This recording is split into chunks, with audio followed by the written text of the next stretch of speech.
Thursday ay nag-aaral na tayo ng first lesson. Yung introduction, di ba? So, pinag-aaralan natin doon yung definition ng discipleship, definition ng disciple, and ano pa yung mga naaalala nyo last Thursday? Ano pa yung mga ano? Pero Paolo, pwede ba natin i-play ulit yung una, yung last Saturday? Last week, ako. Before this, ito ay session 2. Okay, so I mean, ngayong gabi to, pero parang reviewin lang natin, no? Parang review lang natin yung nakaraan. Okay, so yan, no? Ito yung last Thursday, discipleship. Daanan lang natin ng sandali. Okay, sige po. Yan. Ano sabi dyan? Discipleship refers to the process of training people to follow Jesus Christ and His teachings. So, ang discipleship is a process. Okay, so sinabi natin yan sa inyo. Mahabang proseso. And yung salvation ay another word for salvation is atonement. Yeah? Atonement. Kapag yan ay pinag-aralan mo yung word na yon, parang yung katunog nun ay at one moment. Atonement. Parang sinorkat siya ng at one moment. So parang ang ibig sabihin ng atonement or salvation ay isang one moment lang yun. Okay? Atonement or at one moment nangyari sa isa lang pagkakataon. So tinanggap mo si Jesus Christ, that moment you are saved. Ligtas ka na, di ba? Ang justification ay katulad ng salvation. Isang beses lang yun nangyayari. Di ba? Na pag sinabi na justified ka, ikaw ay matawad sa ibang kasalanan. Okay, naligtas ka, ikaw ay naging nagkaroon ka ng forgiveness, nagkaroon ka ng bagong identity with Christ, bagong ikaw ay naging bagong nilalang. Yun ang salvation. Pero yung sanctification is a process. Yun. So, hindi siya natatapos ng isang araw lang. So, araw-araw ay paraan ng Diyos para ikaw ay ma-sanctified. At another word for that, yung araw-araw na tayo ay sinasanctify ng Panginoon o binubold tayo ng Panginoon, ang tawag doon ay discipleship. Yan ang tawag dyan ay yung proseso na dinadaanan natin kung paano tayo binabago ng Panginoon. So it's a process. Tinitrain tayo ng Panginoon, di ba? It involves both learning from the Master and enduring challenges. So, natututo ka sa mga salita ng Panginoong Kristo at the same time ay na-experience mo to. Yun. So, mayroon siya, two-way siya. It's not only by learning, not only by information, but at the same time, ito ay dapat na na-experience mo. Nakalagay dyan yung Matthew chapter 28, 18-20, go therefore and make disciples of all nations. So, make disciple is the goal of evangelizing the word for Christ. So, evangelize natin. Kaya bang i-evangelize ang buong mundo? Kaya, di ba? Pero, not necessarily lahat ay magtatanggap. Hindi lahat. Pero yung work natin is just to share the word of God. Hindi natin trabaho ang iligtas ang tao. Okay? Ang trabaho yun ng Holy Spirit. Trabaho ng Holy Spirit ay yung i-convict sila sa kanilang mga kasalanan. Hindi mo trabaho. Ang trabaho mo lang ay to share. Kasi, ang result, iiwanan mo yun sa Panginoon. You have to live or you will lead the result to God. Your work is just to share. Right? Kaya nga, this coming May 17, magkakaroon tayo ng evangelism. I hope excited kayo, no? Hindi dahil sa na-move yun. Dapat yung 24 eh. Pero dahil nga pupunta kayo ng favor, minsan yung pupunta ng favor. So 17 yung magiging schedule natin ng evangelism. Sana yung apoy na meron kayo sa puso nyo ng mga nakaraan ay manatili hanggang sa ngayon, no? Hanggang sa susunod na mga araw, hanggang sa mga sa May 17, when we go there at mag-evangelize tayo. Okay? So, yan po. Tuloy-tuloy tayo po yan. Sige, ano lang natin, i-recap lang natin. Daanan lang natin. Okay, definition of disciple. Okay, so the goal of discipleship, ayan, stated by Jesus himself to be like. Ano yung pinaka-goal ng discipleship? Ano yung finish goal? Ano yung pinaka-ultimate goal ng discipleship? Sabihin nyo kay Cristel, nandito kayo nung last Saturday. Ano yung pinaka-ultimate goal ng discipleship? Ano yung pinaka-layunin natin? Anong gusto natin? Be like Christ. Yun, Christ-likeness. Yan. Be like Christ or Christ-likeness. Kahit alin doon, pareho lang ng ibig sabihin nun. Be like Christ or Christ-likeness. Yan ang ultimate goal. Yan. Pag sinabi, ano yung ultimate goal ng discipleship? To be Christ-like. Or Christ-likeness. Okay. Picture tuloy. So, sa po. Sige po. Yeah. Marks of discipleship. Abides in Jesus' words. Ibig sabihin, natot na imbang nagugutom ka lagi sa salita ng Diyos. Yan yung marks, tanda na ikaw ay disciple ng Panginoon. Ay meron kang parang pagkauhaw, pagkagutom na gusto mo lagi, may desire ka lagi na makarinig ng Word of God. Parang hindi kompleto ang araw mo kapag hindi ka nakakarinig ng Word of God. Ito na yung parang buhay mo. Yan. Kaya, ano nyo yung mga sarili nyo? I-examine ninyo o kaya ay evaluate nyo. Kapag kayo, mas gusto nyo mapakinggan yung mga worldly song, gusto nyo mapakinggan yung mga, mas gusto nyo mag-spend ng time sa mga worldly things kaysa sa Word of God, ibig sabihin, malayo pa kayo doon sa term na discipleship. Alright?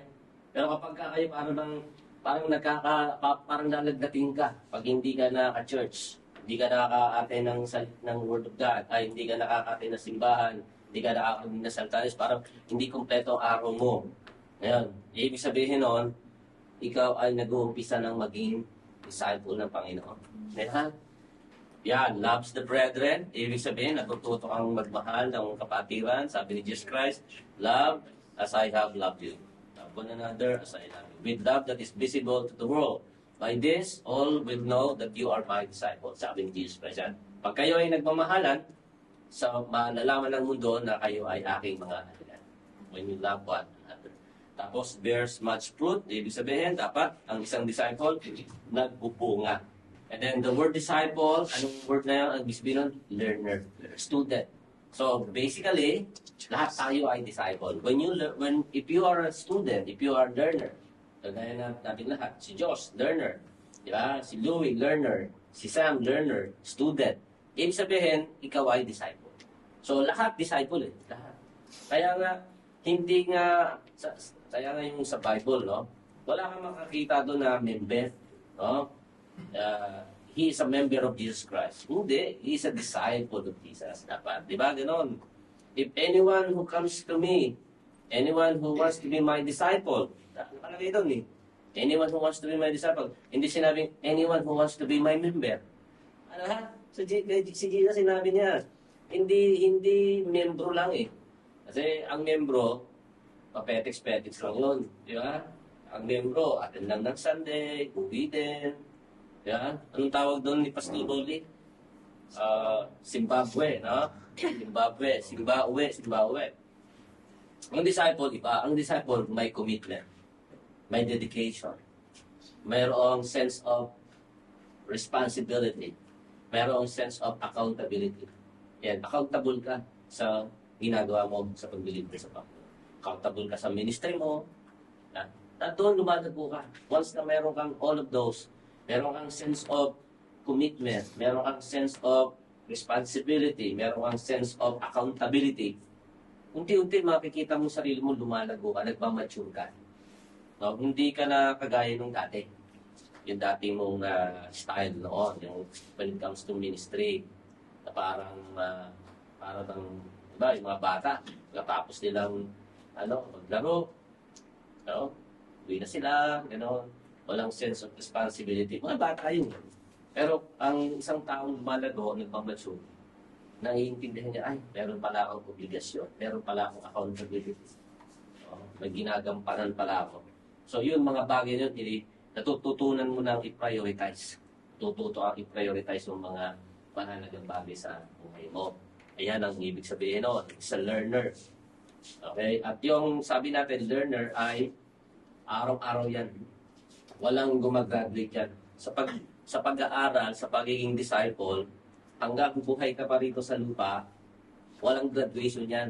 Every day is a learning opportunity. Ano yun, no? Every day is a learning opportunity. Araw-araw, mayroong kang pwedeng matutunan bago. New learning every day. New learning. Mayroon ka palaging matutunan araw-araw. So, dapat bukas ang isipan mo. Bukas ang puso mo sa mga bagong opportunity, mga bagong matututunan, mga bagong discover mo. New discovery, new opportunity, new learning. At lahat ng yun, pag pinagsama-sama mo yun, inaambag mo yun sa puso mo, na-add mo, yun ay nagiging factors para mas lalo kang lumago sa Panginoon. Alright? Yung mga experience natin. Experience is a best teacher. Di ba? Experience. Yun ang natuturo sa atin ng mas lumago sa ating pagiging lingkod ng Panginoon. Okay? And then, a disciple is someone who believes in Jesus Christ. Okay? Naniniwala kay Jesus Christ. Someone as their Lord and Savior. So, dapat yun talaga ang kauna-unang requirements. Kung gusto mong maging disciple of Jesus Christ, dapat naniniwala ka sa Kanya. Ganun din. Kung gusto, yung ibang tao, disciple ni Buddha. Si Buddha ang pinaniniwalaan, di ba? Buddhism yun, Buddhist. This man is a Buddhist. Ibig sabihin, he's a follower of Buddha. This one is a Confucianist. Siya ay follower ni Confucius. Kilala si Confucius? Sa Japan, sa dating Japan, no? Japan, no? Japan. Tapos, mayroong Shintoism. Okay?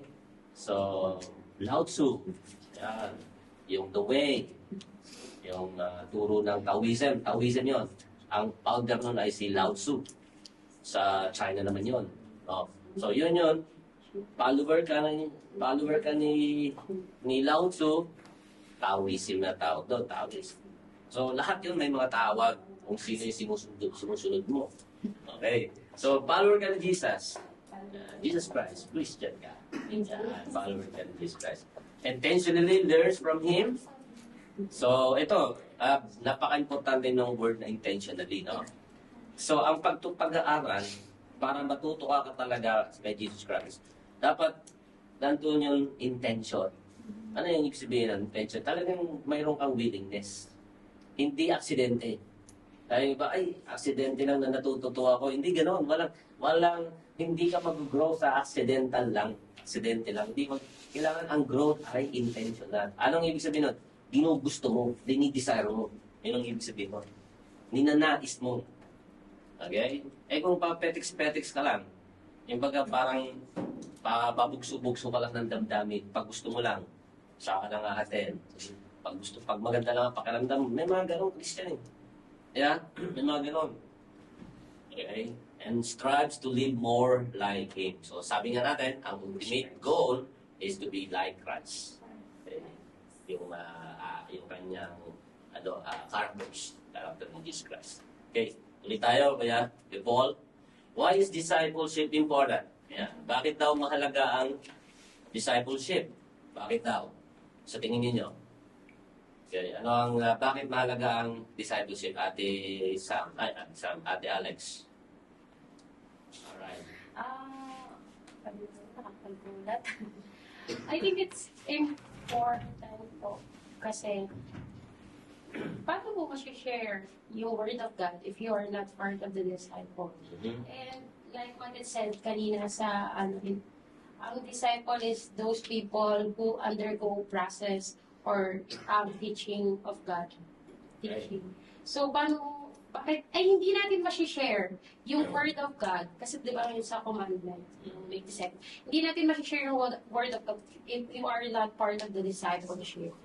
Kasi hindi ka well-learned or well-study about the Word of God. Alam mo naman sarili pang gusto mo. Yes. Dapat may base na nanggaling ka na pag-aralan mo yun. So you have evidence every time you are sharing the word. Alright, okay, good. Mas maganda yan, no? Maganda yung sinabi ni Ate Alex. Sino pa? Why discipleship important? Bakit daw importante ang discipleship?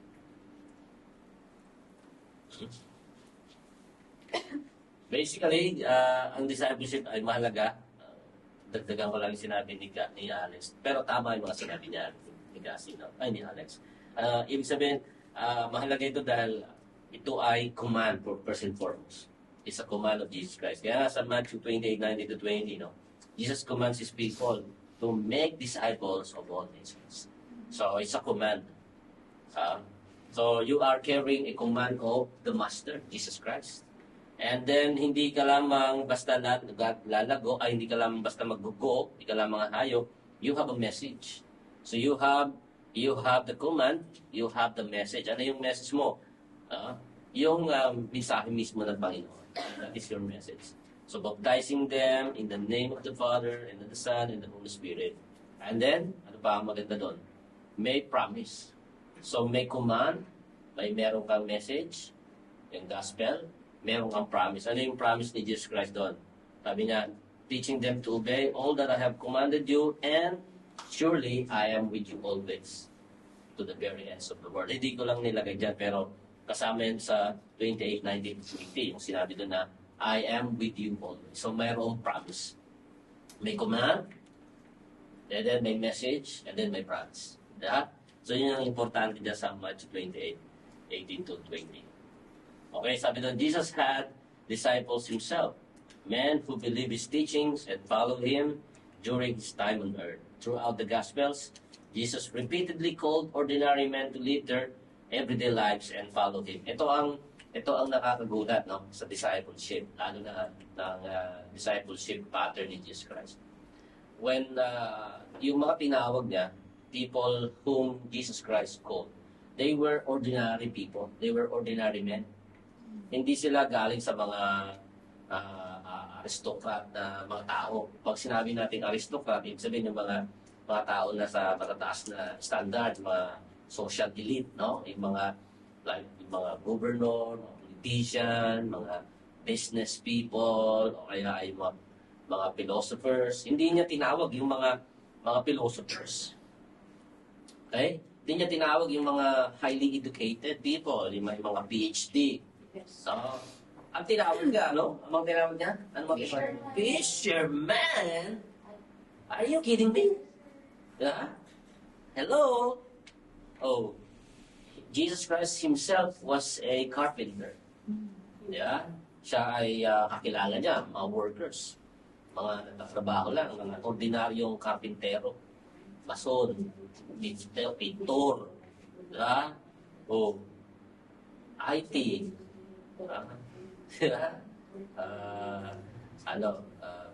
Geographer, cameraman, IT expert. Sabi ni Jesus Christ, sabi nun, He called the ordinary people to do extraordinary work. Diba? So lahat tayo. Tinawag tayo ng Panginoon. Tayo, mga ordinary lang tayo. Di naman tayo mga galing sa mga, mga sikat na pamilya.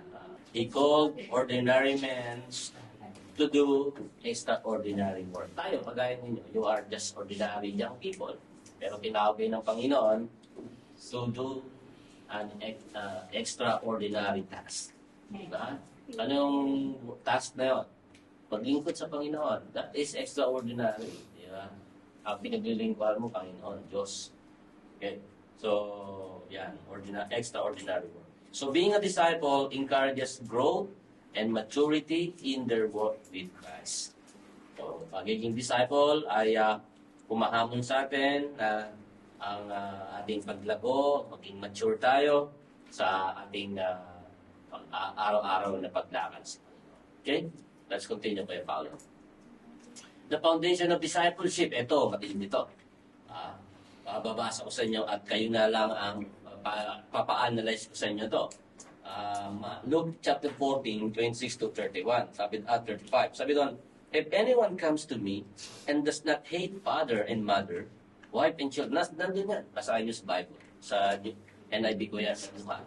If anyone comes to me and does not hate father and mother, wife and children, brother and sisters, yes, even their own life, such a person cannot be my disciple. Ang lupit, ano? Yan. Ano ba yung ibig sabihin ng radical? Can you pakiting sa dictionary, ano yung ibig sabihin ng radical? May halin tulad natin ng radical love ay yung mga nanay. Diba? Kasi they are willing to sacrifice their own life para sa anak nila. Yan, radical yun. Yun ang ibig sabihin, extreme. No? So, ang discipleship din na sinasabi ni Jesus Christ, radical discipleship. Ito matindi, sabi niya, any one of you comes to me, kung sino man sa inyo gustong lumapit sa akin o sumunod sa akin, but he does not hate father and mother, wife and children, brother and sister, ibig sabihin yung family mo.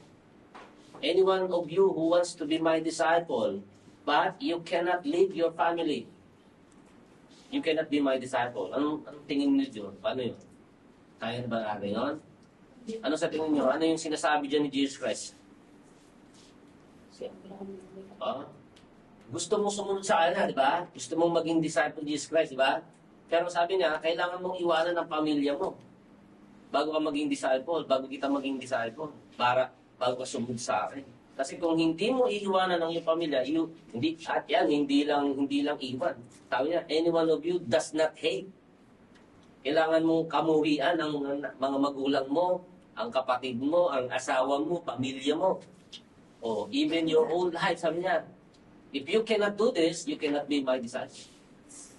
Ano, di ba? Ang tindi. Only a person who says this is Jesus Christ. Only a man who can say this is Jesus Christ. Bakit? Kasi mismo siya, iniwanan niya yung heaven.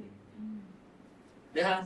Kaya niyang sabihin ito, mga kapatid, kaya niyang sabihin yung radical obedience. Why? Because he himself, he radically obeyed Father.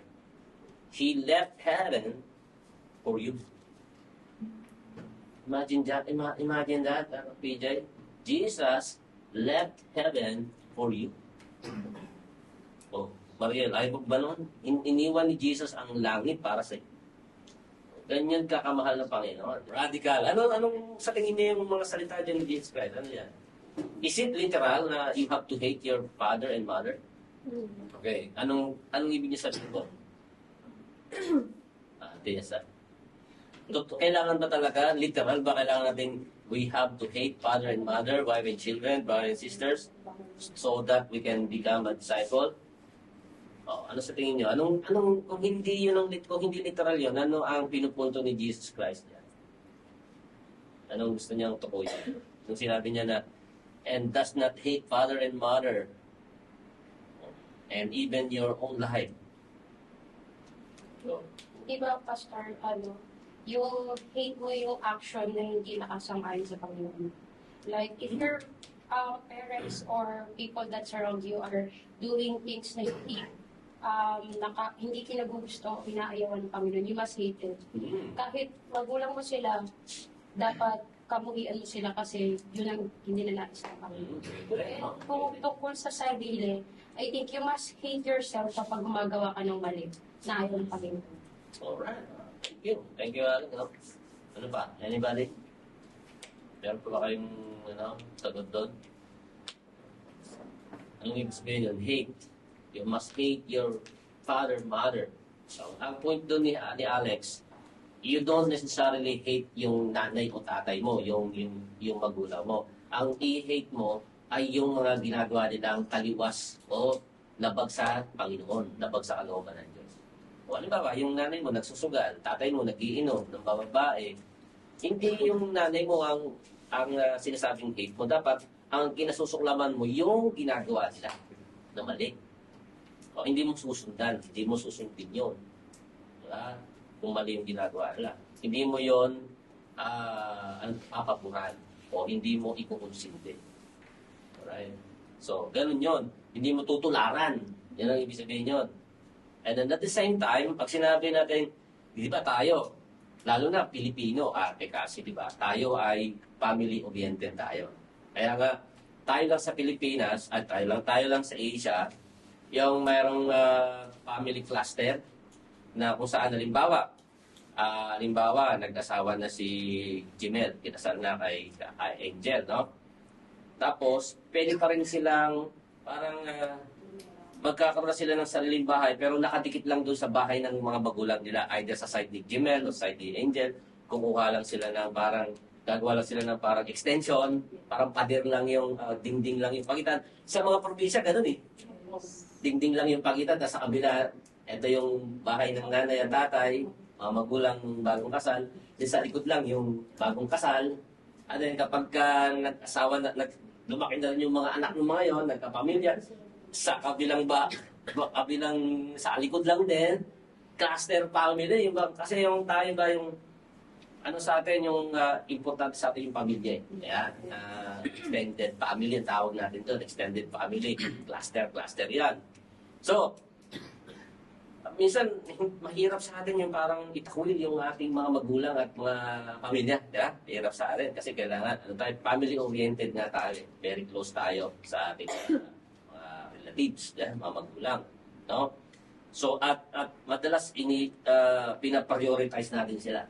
Kaya nga kahit halimbawa yung mga anak, pag sila ay nagkaroon ng pamilya, sila pa rin yung sumusuporta sa mga magulang nila, diba? Ganun sa Asia, lalo sa Pilipinas, sa China, ganun, sa Japan, sa Korea, ganun. Sa Amerika, iba, no? Sa Amerika talaga, iba yung kultura nila. Pero Asia, ang mga magulang, inaan pa rin nila.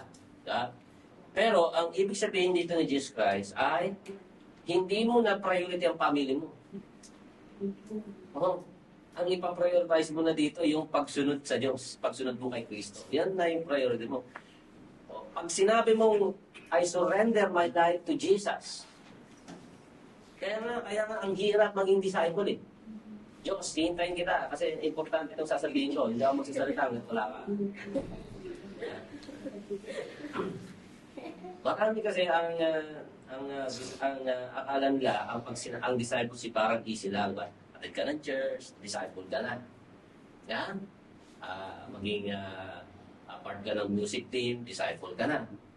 Diba? O kaya ay maging part ka ng any ministry like music ministry or Sunday school ministry, discipleship ka na, disciple ka na. Hindi yun. Hindi ganun ang ibig sabihin ng discipleship. Ang discipleship ay total surrender. Total surrender. Ay, ang hirap talaga yan. Kasi hindi natin maisuko maraming bagay sa atin eh. Ha? Hindi natin maisuko ang pamilya natin. Hindi natin maisuko yung dreams natin, ambition natin. O, di ba? Marami pa rin sa atin. Gusto pa rin natin. May mga ambition tayo sa buhay natin. Gusto kong maging professional, magkaroon ako ng magandang career, magkaroon ako ng high-paying job, masuportahan ko ang pamilya ko. Hindi masama yun. Di ba? Pero, pwedeng ang mga bagay na yun ay makahadlang sa iyo to become a disciple of Christ. Yun ang ibig. Ang discipleship talagang totally, tatalimod ka sa sarili mo eh.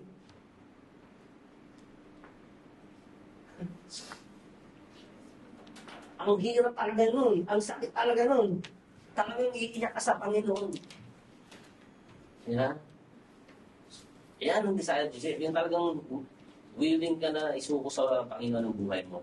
Wala ka lang ititira, wala ka ng reservation, wala kang ititira sa sarili mo na, Lord, okay, I will surrender my family, pero yung ambition ko, Lord, na maka-abroad. Diba? Diyos, ang dami mo na-miss. Sinabi ko. Ulitin ko, no? Rewind. Ang discipleship ay mahirap. Mahirap. Kasi ang discipleship, ibig sabihin ng discipleship ay total or complete surrender. Kailangan mo isusuko sa Panginoon talaga lahat ng buhay, lahat sa buhay mo. Pamilya mo, trabaho mo, dreams mo, kahit yung career mo. Di ba? May mga pangarap sa buhay. Gusto mo, halimbawa, maging architect, maging piloto, maging teacher. Someday, marami sa inyo gusto mag-abroad. Yung iba sa inyo gusto magpunta ng Thailand, yung iba, South Korea, yung iba gusto mag-mission sa ibang lugar na iba po, di ba? Pero, pag discipleship po yan, Diyos, ang magiging priority mo na ay yung kalooban ng Panginoon sa iyo. Yung ano yung ipinagagawa sa iyo ng Panginoon, hindi yung gusto mo lang na gawin. Ang discipleship meaning, you are ready to leave everything behind, even your life. Wala ka nang ititira sa sarili mo. Mawawalan ka na ng sarili mong identity on your own. Ang magiging identity mo ay si Jesus Christ na. That is discipleship. Kaya ang hirap talaga. Kaya nga, akala natin madali lang topic na to. Yes, madali. Ang sarap sabihin. Discipleship. Ang sarap pakinggan. I am taking a lesson. Ang lesson namin ngayon sa BTS, discipleship. Pero in reality, ang hirap gawin yan.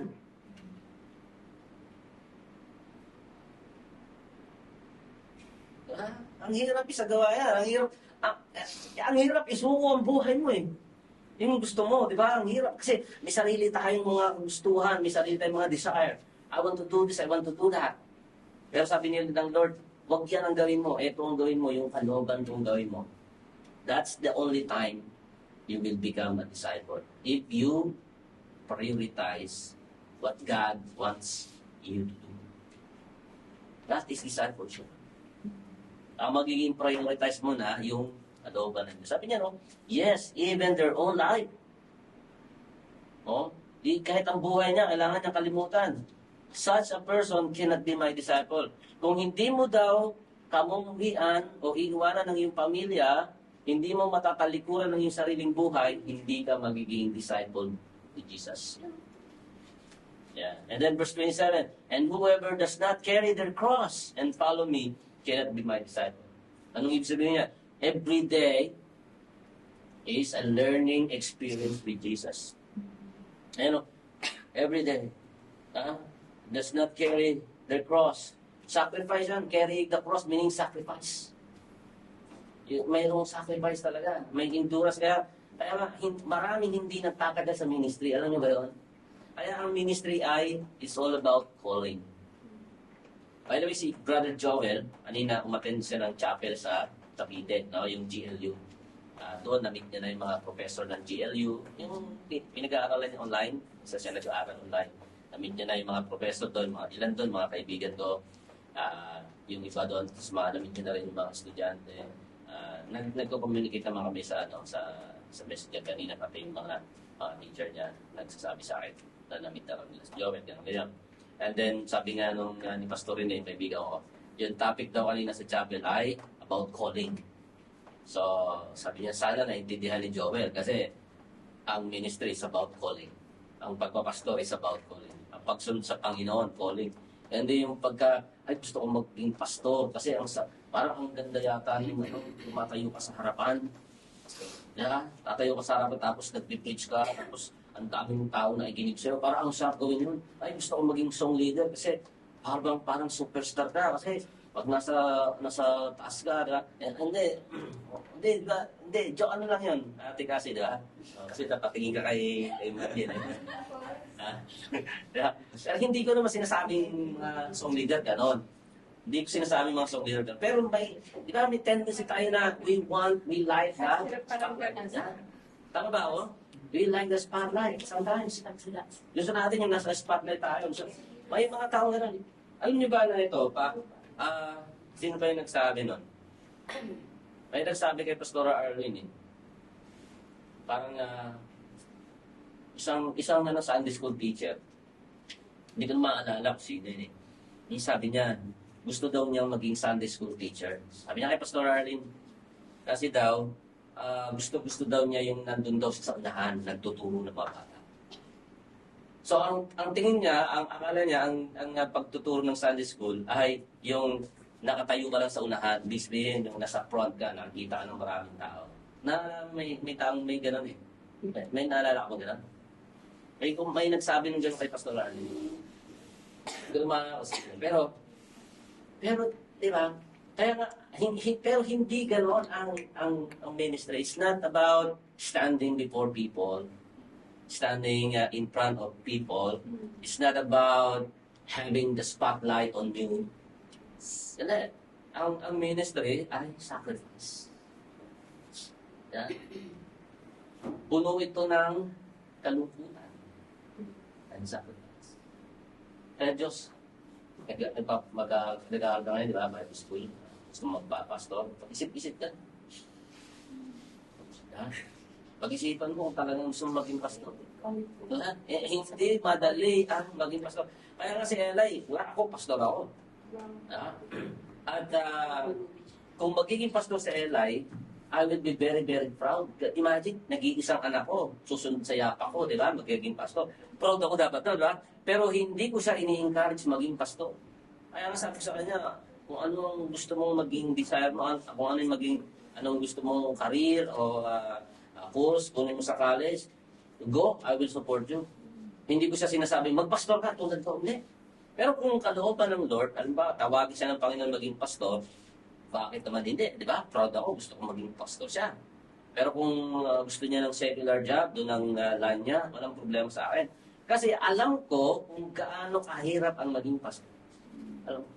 Kaya maraming, ito lately lang, no? Sa Amerika. Alam niyo ba na sa Amerika, ang daming nag-quit na sa ministry. Ang daming mga naging mga pastor doon na naging businessman na lang.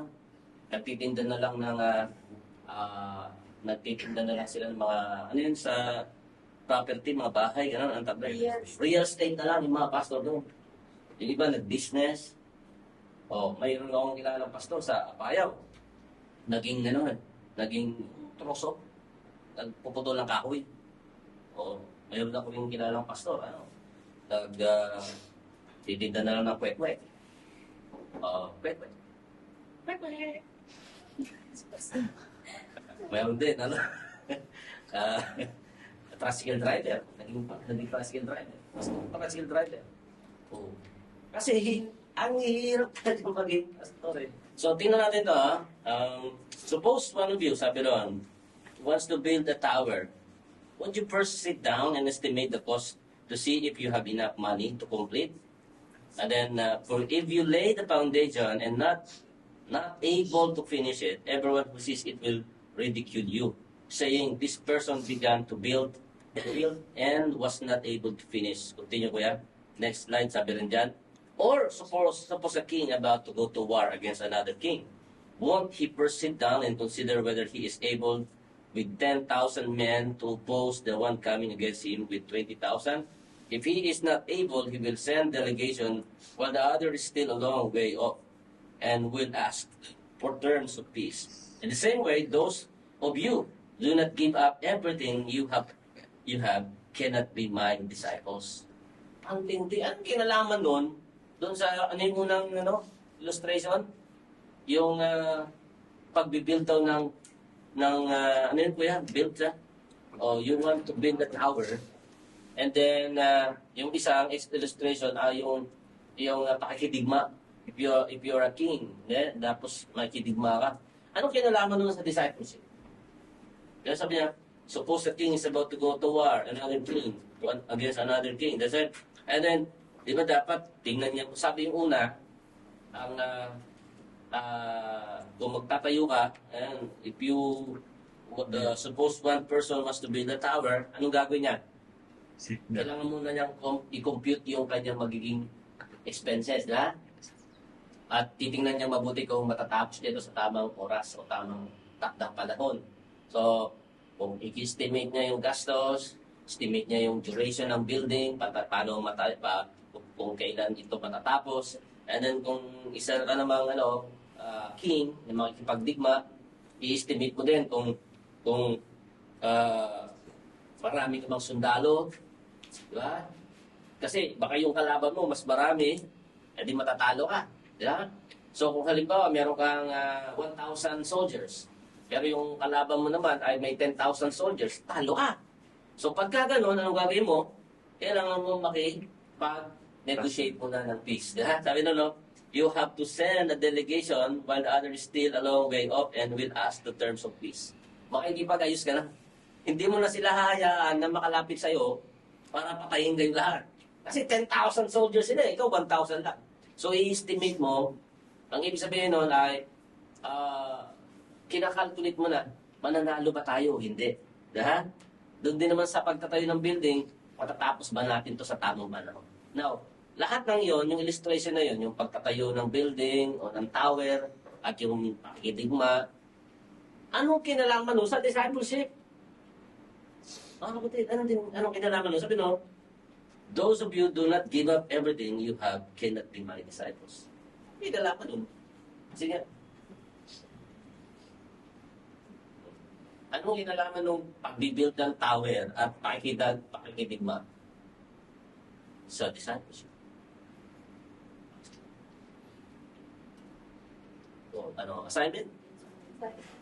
Assignment? Sige, assignment. Assignment. Assignment yan kasi Okay. Salt is good, but if it loses its saltiness, how can it be made salty again? Diba? Ang purpose daw ng salt ay pampalasa. Pero kung wala na itong lasa, ano pang purpose nila? May natikman na ba kayong asin na matabang? O ano gagawin nyo pag ang asin ay matabang? Yun lang naman ang purpose niya, magbigay ng alat. Kapag ang asin na hindi na maalat, wala na siyang purpose. Itatapo na yun. The same thing with our life. A person who doesn't have purpose is the most ano tawag doon? Miserable person in the world. Okay. Tandaan natin, the most miserable person in the world is someone who doesn't have a purpose. Like salt. Yung salt, asin. Ang nature niya ay salty, maalat. Wala kang mga asin na matamis, diba? Meron bang asin na matamis? Oh. Pahingi ako ng asin sa kape. Ito ba kayo magkakape, asin? Oh. Pahingi asin, panglagay ko sa milk tea o milkshake. O kaya mag-food shake ka, haluan mo ng asin. Yeah. Ang asin para sa pangpaalat. Kapag hindi na tumalat, wala na itong purpose. Ang buhay ay gano'n. Kapag ang buhay natin ay wala tayong purpose, wala kang layunin sa mundong ito. Walang dahilan kung bakit ka nandito. And then, it's okay, nawala na yung purpose mo, yung salty mo. Walang halaga. It is fit neither for the soil, nor for the manure pile. It is thrown out, tinatapon. Tinatapon lang. Whoever has ears to hear, let them hear. Okay? So, tingnan natin yung next slide. Ito yung unknown. Okay? Number 1, this person must captivate the heart. Okay? If anyone comes to me and does not have the father and mother, and does not hate father and mother, and children, brothers and sisters, yes, even their own life, such a person cannot be my disciple. Ang ibig sabihin lang yan, ay dapat ang puso natin, dapat ang priority natin. If you want to be a disciple of Christ, ang puso mo dapat, ang priority ay ang Panginoon o ang pagsunod sa kanyang kalooban. Your heart, his person must captivate the heart. Ibig sabihin yung heart natin ay captivate ng ating Panginoon, na nasakop ng Panginoon yung puso natin. Right? So, kailangan isuko mo yung puso mo sa Panginoon. Number 2, his path must characterize the world. And whoever does not carry their cross and follow me cannot be my disciple. Galatians 2:20, alam niyan? Galatians 2:20, sino nakaalam niyan? Anong sabi dyan? Galatians 2:20. Hindi na ako nabubuhay. Kundi, buhay na sa akin ay ang anak ng Diyos na nabuhay at namatay para sa akin. Yeah? Galatians 2:20. Discipleship is a one-way journey, following the steps of the Savior and involving some rejection and reproach in this present evil world. Ang discipleship daw, mga kapatid, ay handa kang tiisin ang mga rejection and reproach. Ano yung reproach? Ang insulto. Insults. Reproach is the same as insults. Rejection in this present evil world. Kung hindi ka nakakaranas ng rejection at ng insult sa maduming o sa makasalanang mundo ito, ibig sabihin katropa mo ang mundo. Ha? Ibig sabihin, kapareho mo ng lakad. Hello? Hello? Ganun. Ikaw ay ma-ridicule. Ano yung ridicule? Ridicule. Parang yung tingin sa'yo mababa, para bang tutuksuhin ka, alimurain ka, iinsultuhin ka. You will be ridiculed, you will be rejected ng mundong ito. Bakit? Kasi Iba ang lakad ng buhay mo. Ang lakad ng buhay mo ay nakaayon sa buhay ng Panginoon. So, ang mundo, kalaban mo yan. Kaya, normal na ang mga tao na hindi nakakakilala sa Panginoon, normal lang na yung mga taong malayo sa Panginoon, nakikita ka na ikaw ay lumalakad ayon sa Panginoon, they will ridicule you. So, they will persecute you. Usipin ka, insultuin ka, yan si PJ, lagi nasa tamang yan, lagi nasa church yan, wala namang ginagawa yan, hindi puro lang sa church. O, ikaw talaga, Cristel, lagi ka na lang nasa church. Wala ka ng panahon sa amin, sa mga barkada mo. So, you have to be ready with the ridicule from the world. Yeah? Kasi hindi nila naintindihan yung buhay-buhay. Sa totoo, nung iniwanan ko yung mga barkada ko sa Painbanga. Ito, biro to talaga. Alam, totoo yan. Alam ng asawa yan. Yung mga tao doon talagang nung una namin nag-evangelism ako doon, kasama ko na sila, Pastor Arlene. Mga young people pa lang nun sila. Evangelism, dinala ko sila doon sa mga barkada ko sa Painbanga. Nung makita sila ng mga barkada ko sa akin, sino kasama nyo? Si Cholo ba yan? Sabi. Naku, huwag kayo sumama dyan. Sabi niya, napakasandaan yan. Yan sumama dyan kay Cholo. Sabi sa kanila, alam, pastoralin mga dalakip sila ng mga kaedad nila, kasi yan, 15, 16. Huwag kayo sumama kay Cholo, mapapahama kayo dyan. Napakasandaan yan. Ayaw talaga, kasi alam nila yung buhay ko nun. And then, nung nasa, ayun na tawag doon. But anyway, bumaba yung kwento. So, you must be ready to be rejected. Share ka ng word of God. Alex, share ka. May mga pagkakataon, they will not believe you. Di ba?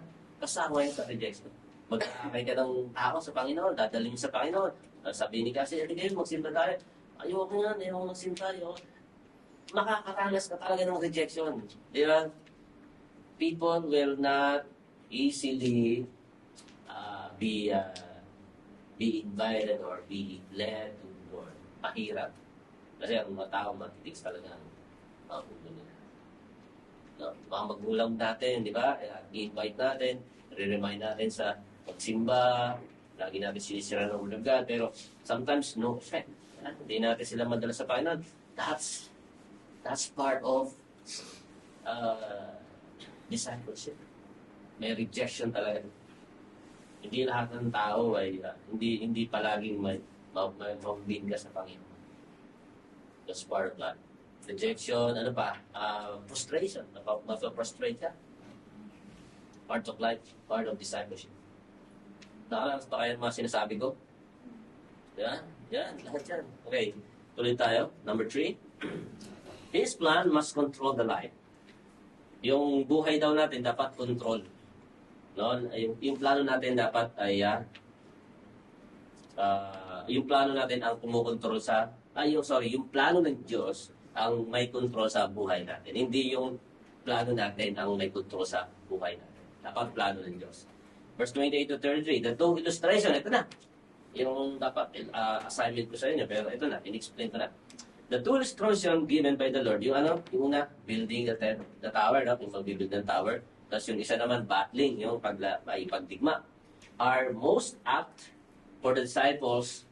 Life consists of both in the spiritual realm. Ibig sabihin nun, we need to count the cost of total commitment.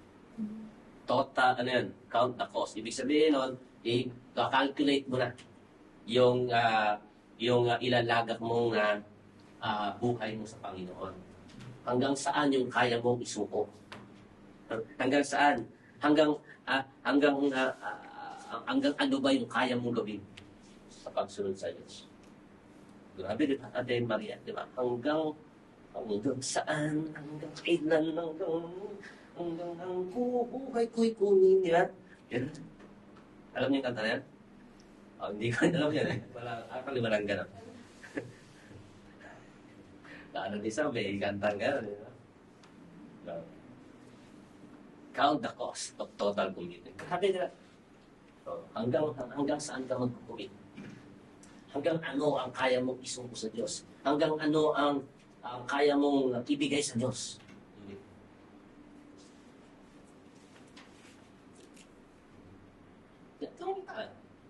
Hanggang saan ang kaya mong gawin sa Panginoon? Hanggang saan yung commitment mo sa Panginoon? Until what? Until the time. Ikaw, Diyos, hanggang saan ang kaya mong ibigay sa Panginoon? Hanggang saan yung kaya mong isuko sa Diyos? Hanggang kailan ang ibibigay mong commitment?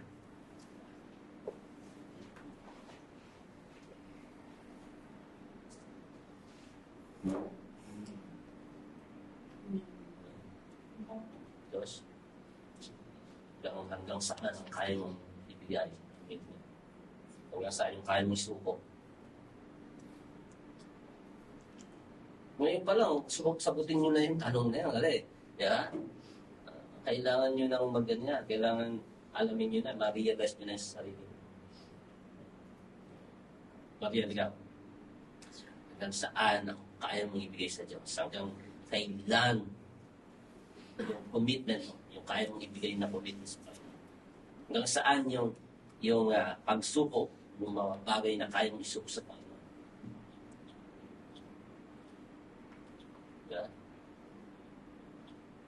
Okay? Saan yun? Yung personal plans. Kaya mong isuko. Okay, yan mo. Mabigat yun. Personal plans mo, isusuko mo sa Panginoon, di ba? Isusurrender mo. Malupit yun. Yan ang radical commitment na sinasabi na. Radical commitment. At ikaw, hanggang saan ang kaya mong isuko sa Diyos? Hanggang kailan?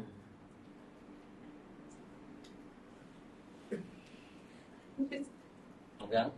Wait ako. Kasi ano po dun sa dalawa. Ano naman sa dalawa? Ay, Hanggang saan ang kaya mong isuko sa Diyos? kasi po yung ano is lahat ng plan ko is according sa kung ano yung gusto ko sa so, dun po ko na-focus. Thank you, Ate Cassie. Salamat. At PJ, ikaw, hanggang saan ang kaya mong isuko sa Diyos? Hanggang saan Hanggang saan? buhay ko. Hanggang buhay mo. Good. Ikaw, Ate Angel, hanggang saan yung commitment na ibibigay mo sa Diyos? Susuko mo sa Panginoon hanggang saan yung pagsuko? So, ano po, wholeheartedly, yung buong buhay ko. Buong buhay at buong puso. And also my decision. Good. Yan. Narinig mo yung Jimel, ha? So, hindi ikaw ang priority ni Angel. Ay, actually, hindi ko talaga siya. Si Lord. Si Lord, yun. Amen. Ako, Jimel. Pag-isipan mo na. Pastor, hindi po magiging strong yung relationship namin kung wala po Lord. Oo, tama. Amen man yan, di ba? Tama yun. Tama yun, Jimel. Kasi Pastor, anong segment ng relationship nyo na pareho kayong into God, pero wala naman si Lord sa buhay yung dalawa. So, doon po papasok yung total commitment nyo. Yun. Kung may commitment ka nga into relationship, into your family, sa friend mo, pero bakit kay Lord hindi mo kayang ibigay? Diba? Yun. Tama naman yun. I agree with that. Okay. So, we need to count the cost, total commitment, compare the Lord's word in Matthew 11:28 to 30. Hindi na natin yan bubuksan, pero ito yan. Sabi niya, alam niyo yan, Matthew 11:28, come to me, all you are poor, all who are weary and burdened, and I give you rest. Sabi niya, come unto me. Ang ibig sabihin niya na direction of the heart. Come to me. Come to Jesus. Direction of your heart. Ano ang direction ng puso mo? Hindi yan, ha? Yan. Makagawa ka na ng sermon dyan, Diyos. Tatlong points na yan, no? 3 points na yan, no? 3-point sermon. Diyos. Hello, Diyos. Hello. Are you there? Hello, Diyos. Hello, hello. Hello, Diyos. Come unto me, direction of the heart. Saan ang direction ng puso mo? Di ba? Dapat kanino? Saan dapat ang direction ng puso mo? Kay Jesus. Sabi niya, sa akin eh. Come to me. Sa akin ka lumapit. Huwag kang lumapit sa mundo. Yeah. Don't go to the world. Don't go to to your ambition. Just come to me. Yan. Direction of the heart. And then, take my yoke upon you. Ano sabi niyan? Decision of the will. Take. Yung word na take it. Kunin mo to. And it has to be a decision to make. May gagawin kang desisyon. Anong desisyon mo? Kunin yung yoke ni Jesus. Yung yoke, yung pasanin ni Jesus, yung burden. Ibig sabihin yung responsibility, yung accountability. Ibig sabihin yung ministry. Yung yoke na Jesus Christ, yung sinasabi niyang yoke, that is the responsibility that I will give you. Ministry mo, yung bibigay ko sa inyo. Yan ang yoke. Take my yoke upon you. Dalhin mo ang responsibility na ibibigay mo. Kunin mo. Sabi niya, and then learn from me. Dedication of the mind. Matuto sa Panginoon. Continuous learning. Kaya nga natin mo, BTS, every Thursday, mayroon lang tayo para mga ilang buwan lang tayo, isang buwan o minsan 3 weeks lang tayo na pahinga, tuloy na naman tayo. Kasi continuous na. BTS, Bible Training School. Kaya maganda yung inumpisang na ito nila Pastor FJ, no? Nila Pastor Ariel, no? BTS. Discipleship class. Actually, ito ang discipleship class ng church. Importante. Kasi sa inyo nakasalalay, ito, ano ko lang, malapit na naman na tayo matapos. 9:30 matapos. Sa inyo nakasalalay ang magiging future 5 years from now ng ministry ng SEF. Sa inyo. Yung susunod na 5 years ng existence ng SEF, honestly, it depends on you. Kayong mga disciple. Kasi ako, mawawala ako dito. Di ba? Pastor Arlen, mawawala, Pastor SJ, yung mga kami, yung generation namin. Sooner or later, whether we like it or not, papalitan kami ng bagong generation. Kayo yung papalit sa amin. Paano kung wala kayo? Paano kung walang matrain na pastor, walang matrain na Bible teacher, walang matrain na mga workers sa church? Sino ang magpapatuloy? Naintindihan mo ito? Yun. Kaya importante yung kayo, yung generation nyo. And then your generation will train another generation, yung mga Sunday school teachers ngayon, yung mga kids ministry. You will be the one to teach them, you will be the one to train them, so that kapag kayo naman ang lumipas, kapag it's time for you to leave, meron namang na-train na bago. Another 5 years yun. Kaya sinasabi sa inyo, yung susunod na 5 years ng SEF Church, depends on you. Nakasalalay sa inyo. Kaya talagang yung hope na ng SEF Church talagang nakalagay sa inyo. Di ba? Pag-isipan mo Diyos. Talagang kung talagang gusto mo maging pastor, maging evangelist, you will lead this generation. Kasi sila, mga Sunday school teachers sila. Si BJ, Sunday school teacher siya, Sunday school teacher. Tapos sa kids ministry, sila Alex, sila Sam, si Angel, si Cassie, si Mariel, si Louie. Sino magiging pastor? Hindi naman sila mga pastor eh. Sino magiging pastor? Si Louie, ano yan, administrator eh. Siya ang umawag ng pera. Budget. Kailangan may pastor eh. Assistant pastor. Pag-isipan mo, diba? Okay. This disciple will experience toils. Ano yung toils? Toils. Hindi toys, ha? Toys. Hindi toys. Toils. Ibig sabihin ay hardship. Yan. Toils. Sacrifice. Trials and tears. Nilagay lang yan na toils kasi para puro letter T. Toils, trials, tears. Pero hardship yan. Hardship. So, you, as disciple of Christ, you will experience hardship. Expected na yan. Diba? Given na yan, Ate Alex. Given na yan. Magkakaroon talaga tayo ng mga hardship in life. That's given. Meron ding trials. Meron ding tears. Uy, iiyak ka. Hindi lang pala love life ang iiyakan. Hindi lang pala jowa, no? Hindi lang pala jowa ang iniiyakan at sana thesis. Pati din pala ang ministry. But the recompense is inestimable. Ano yung recompense?